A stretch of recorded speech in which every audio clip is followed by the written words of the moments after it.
नमस्कार दोस्तों, study with study YouTube channel पे आपका हार्दिक स्वागत है। तो फ्रेंड्स, आज के इस वीडियो में हम एनटीपीसी प्रीवियस ईयर्स के जो क्वेश्चंस हैं जो कि पेपर हुआ था 2016 के अंदर, तो शिफ्ट पाँच तारीख के सभी शिफ्टों के क्वेश्चंस को इस वीडियो में हम डिस्कस करेंगे। तो चलिए वीडियो स्टार्ट करते हैं। क्लोरोफॉर्म सॉल्यूशन में नाइट्रोजन के किस ऑक्साइड का प्रयोग किया जाता है? तो नाइट्रोजन पेंटॉक्साइड का। भारतीय रेलवे ने अपने किस जोन में बायोडीजल लोकोमोटिव की शुरुआत की थी? तो दक्षिण पश्चिम रेलवे में। दादा भाई नेरोजी को गणित एवं भौतिकी विज्ञान के प्रोफेसर के रूप में कहाँ नियुक्त किया गया था? तो एल्फिंस्टन कॉलेज, मुंबई के अंदर। प्रक्रिया के द्वारा आहार नली में किस तरह भोजन आता है? तो अंतर्ग्रहण इंजेक्शन द्वारा ये आता है। 1971 से पहले भारत पाकिस्तान युद्ध किस वर्ष में हुआ था? तो 1965 में हुआ था। जड़त्व इनर्शिया का नियम जो है किसके द्वारा प्रतिपादित किया गया था? आइजैक न्यूटन के द्वारा। तवांग मठ कहाँ स्थित है? तो तवांग मठ जो है वो अरुणाचल प्रदेश के अंदर है। अगला सवाल देखिए फ्रेंड्स, तरल अवस्था से गैसीय अवस्था में रूपांतरण को क्या कहा जाता है? तो वाष्पीकरण कहते हैं। ठीक है फ्रेंड्स, जबकि कोई ठोस पदार्थ है बिना द्रव में बदले सीधे अगर वो गैस में परिवर्तन हो जाता है उसको बोलते हैं उदरोपातन, इंग्लिश में बोलता है सब्लिमेशन। अगला सवाल देखिए, कुष्ठ रोधी विरोधी दिवस कब मनाया गया था? 30 जनवरी को कुष्ठ रोधी दिवस मनाया गया था, 30 जनवरी 2016 को। जेनेटिक इंजीनियरिंग के संबंध में भिन्न का पता लगाए, तो वहाँ पे ऑप्शन थे, उनमें भिंडी राइट आंसर हो जाएगा। पानीपत रिफाइनरी किसके अंतर्गत आती है? IOCL के अंतर्गत। एक कंप्यूटर प्रोग्राम जो सोर्स कोड को ऑब्जेक्ट कोड में बदल देता है उसे क्या कहते हैं? कंपाइलर कहते हैं। RMAB दवा अपने वर्ग में दुनिया की पहली तेजी से काम करने वाली दवा जल्द ही भारत में लॉन्च होने वाली है। ये किस बीमारी की दवा है? ये रेबीज रोधी दवा है और विश्व रेबीज डे मनाया जाता है 28 सितंबर को। ठीक है, और रेबीज के टीके की खोज की थी लुइस पास्चर ने। ठीक है फ्रेंड, अगला सवाल देखिए, ISI का पूरा नाम क्या है? Inter services intelligence. कम दूरी की वायरलेस कनेक्टिविटी की सुविधा प्रदान करता है, ब्लूटूथ। टॉक्सिकोलॉजी किसका देन है? तो टॉक्सिक मीन्स जहर, तो जहर का देन है टॉक्सिकोलॉजी। अगला सवाल देखिए, अल्फ्रेड नोबल ने किसका आविष्कार किया था? तो बारूद का आविष्कार किया था, और अल्फ्रेड नोबल के नाम पर ही जो है नोबेल पुरस्कार दिया जाता है 6 अलग अलग क्षेत्रों में। अगला सवाल देखिए, इसरो ने एस्ट्रोसेट नामक भारत के पहले समर्पित खगोल विज्ञान उपग्रह मिशन का शुभारंभ कब किया था? 2015 के अंदर किया था। भारत में श्वेत क्रांति का जनक किसे माना जाता है? तो वर्गीज कुरियन को माना जाता है। MS वर्ड में कौन सी कुंजी संयोजन का प्रयोग करके एक कार्य को पहले जैसा करने के लिए किया जाता है? तो इसको बोलते हैं अंडू करना, और ये होता है Ctrl+Z से। परमाणु विखंडन की प्रक्रिया है एक भारी परमाणु नाभिक के उपखंड। भारत ने 12वें दक्षिण एशियाई खेलों में कितने स्वर्ण पदक जीते थे? तो 188 जीते थे। USA का राष्ट्रीय खेल कौन सा है? बेसबॉल है। और चाइना का पूछे तो टेबल टेनिस है। श्रीलंका का अगर आपको पूछे तो वॉलीबॉल है।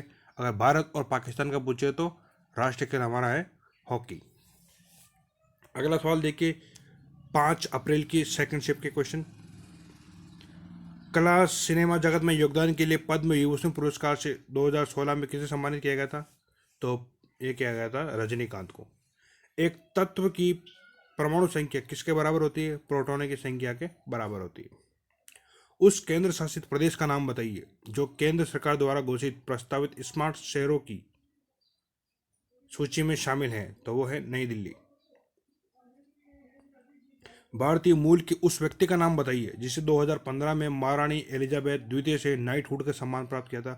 तो हरपाल सिंह कुमार जो है, जिनको 2015 के अंदर महारानी एलिजाबेथ से नाइटहुड का सम्मान प्राप्त हुआ था।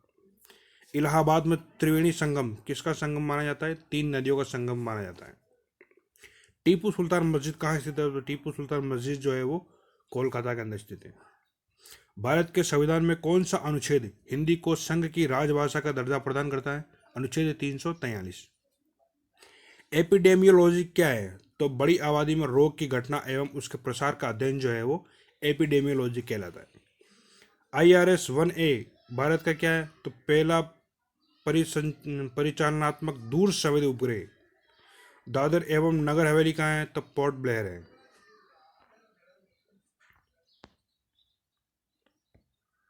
ठीक है फ्रेंड्स, अब अगला सवाल देखिए।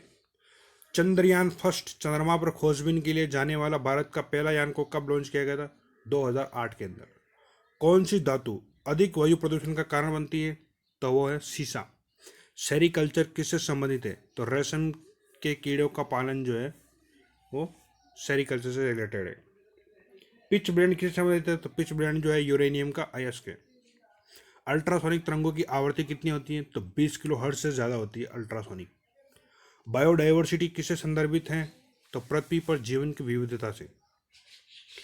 पीसी को वायरलेस कनेक्ट नेटवर्क से कनेक्ट करने के लिए कौन सा डिवाइस आवश्यक है, तो पीसी को वायरलेस नेटवर्क से कनेक्ट करने के लिए राउटर जो है आवश्यक है। इंदिरा गांधी की जीवनी के लेखक का नाम क्या, तो पुपुल जैकर जो है इंदिरा गांधी जी के जीवनी के लेखक है।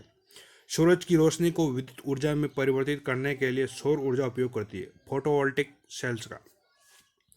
भारत की जनगणना 2011 के अनुसार समग्र साक्षरता दर का अनुमान कुल आबादी का लगभग कितना लगाया गया था, 74%। भारतीय ध्वज संहिता 2002 क्या है, कार्यकारी निर्देशों का एक संकलन है। कौन सी घाटी कोयला भंडार की बड़ी मात्रा के लिए जानी जाती है, तो दामोदर घाटी जानी जाती है। छाती के आसपास की हड्डियों को क्या कहा जाता है, तो रिब्स कहा जाता है इन्हें। सामान्य स्वास्थ्य के लिए रक्त में पीएच की सीमा कितनी होनी चाहिए, तो 7.35 से 7.45 तक। मुगल शासकों के बीच प्रचलित भाषा कौन सी थी, फारसी। तरल पदार्थ के घनत्व को नापने के लिए किसका प्रयोग किया जाता है, तो हाइड्रोमीटर का प्रयोग किया जाता है।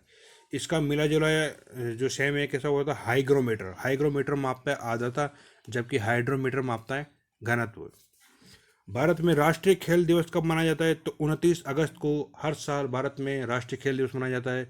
और इस दिन जो है भारत के राष्ट्रीय खेल पुरस्कारों की घोषणा की जाती है। और ये जो मनाया जाता है ये हमारे हॉकी के महान जादूगर थे मेजर ध्यानचंद, तो उनके जन्मदिन के उपलक्ष्य में ये राष्ट्रीय खेल दिवस मनाया जाता है। हुलुक गिब्बन नामक जानवर कहाँ पाया जाता है, तो हुलुक गिब्बन नामक जानवर जो है वो अरुणाचल प्रदेश के अंदर पाया जाता है। अगला सवाल देखिए, मधेसी समुदाय के लोग कहाँ के निवासी है, तो मधेसी समुदाय के लोग जो है वो नेपाल के निवासी हैं। ठीक है फ्रेंड, अब अंतिम शिफ्ट की बात करते हैं 5 अप्रैल की। सिंधु घाटी सभ्यता की सबसे महत्वपूर्ण विशेषता क्या थी, तो ईंट के बने भवन। भारत सरकार की किस पंचवर्षीय योजना का ड्राफ्ट तैयार किया जा रहा है, तो 12वीं पंचवर्षीय योजना का। और ये भारत की अंतिम पंचवर्षीय योजना है जो है वो 12वीं है। इसके बाद क्या होता है, योजना आयोग के गठन के अनुसार पंचवर्षीय योजना चलती थी, और आज के टाइम में नीति आयोग इसके स्थान ले लिया योजना आयोग का। तो ये अंतिम पंचवर्षीय योजना है जो 12वीं है। भाई कब से कब तक है, 2012 से लेकर 2017 तक है।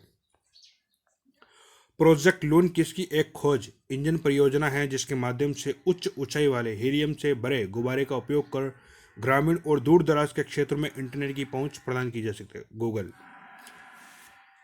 जलवायु परिवर्तन पर ऐतिहासिक कॉन्फ्रेंस ऑफ पार्टीज कहाँ पे आयोजित की गई थी, पेरिस के अंदर। चलती लिफ्ट में व्यक्ति के वजन पे क्या असर होगा, भार नहीं बदलेगा। स्टेनलेस स्टील क्या है, तो मिश्र धातु है। फरवरी 2016 में 100 वर्ष पूर्ण होने पर बनारस हिंदू विश्वविद्यालय की स्थापना किसने की थी, तो मदन मोहन मालवीय ने बनारस हिंदू विश्वविद्यालय की स्थापना की थी। और 2016 के अंदर इसको 100 वर्ष हो गए। बारूद में मुख्य रूप से क्या पाया जाता है, तो बारूद में मुख्य रूप से पोटेशियम नाइट्रेट होता है जिसे नाइट्रोग्लिसरीन भी कहते हैं। आईसीटी किसका संक्षिप्त रूप है, तो information and communication technology. ICT का पूरा रूप क्या है, इंफॉर्मेशन एंड कम्युनिकेशन टेक्नोलॉजी। विश्व कप क्रिकेट में लगातार 4 शतक लगाने वाला पहला क्रिकेटर कौन था, तो वो है कुमार संगकारा। ठीक है फ्रेंड्स, अगला सवाल देखिए। मानव श्वसन में क्या छोड़ा जाता है, तो कार्बन डाइऑक्साइड जो है मानव श्वसन में छोड़ा जाता है। द्वितीय विश्व युद्ध में दुश्मन की पनडुब्बियों को ट्रैक करने के लिए विकसित प्रौद्योगिकी कौन सी थी, सोनार। इंफ्रारेड किरणें क्या है, तो विद्युत चुंबकीय तरंगे हैं। यूरो किसकी मुद्रा है, तो यूरो है यूरोपीय जोन की मुद्रा। लॉगिन नेम और पासवर्ड का सत्यापन किसके लिए किया जाता है, उपयोगकर्ता के प्रमाणन हेतु। बांग्लादेश की तलीय सीमा किसके साथ है? तो भारत और म्यांमार के साथ है। और भारत की सबसे ज़्यादा जो सीमा लगती है वो बांग्लादेश से लगती है, 4096 किलोमीटर। उसके बाद नंबर आता है चीन का। किस भारत पाक युद्ध के बाद ताशकंद की घोषणा हुई थी? तो ताश का समझौता जो है वो 1965 में हुआ था। खजुराहो के स्मारक कहाँ पाए जाते हैं? तो खजुराहो के स्मारक जो है वो मध्य प्रदेश में है। पृथ्वी के जलीय क्षेत्र में भारत का हिस्सा कितना है? तो 2.4% है। एनजीटी का पूरा नाम क्या है? National green tribunal. अगला सवाल देखिए, आमतौर पर वर्णांधता क्या है? वर्णांधता कलर ब्लाइंडनेस जो है वो एक आनुवंशिक प्रकृति का रोग है। भारत किस वर्ष में ब्रिटिश साम्राज्य के प्रत्यक्ष शासन के अधीन में आ गया था? तो 1858 के अंदर। और भारत का प्रथम वायसराय बना था लॉर्ड कैनिंग। ठीक है फ्रेंड्स, अगला देखिए सवाल, एक वयस्क मानव का पूरा पाचन तंत्र यानी मुंह से गुदा तक कितना मीटर लंबा होता है? तो 9 मीटर। उस चीनी राष्ट्रपति का नाम क्या है जिसने 2015 में भारत का दौरा किया था? तो ली जियानिंग। भारत द्वारा नवंबर 2015 में लॉन्च किया गया संचार उपग्रह कौन सा है? GSAT-15। कंपाइलर क्या है? सॉफ्टवेयर। तो ठीक है फ्रेंड्स, आज की इस वीडियो में इतनी। अगर आपको ये वीडियो पसंद आए तो वीडियो को लाइक करो, चैनल को सब्सक्राइब करें। तो आगे भी ये सीरीज़ जारी रहेगी। और ये जो वीडियो है ये ग्रुप डी और NTPC 2020 के लिए काफ़ी इंपॉर्टेंट है। Thank you.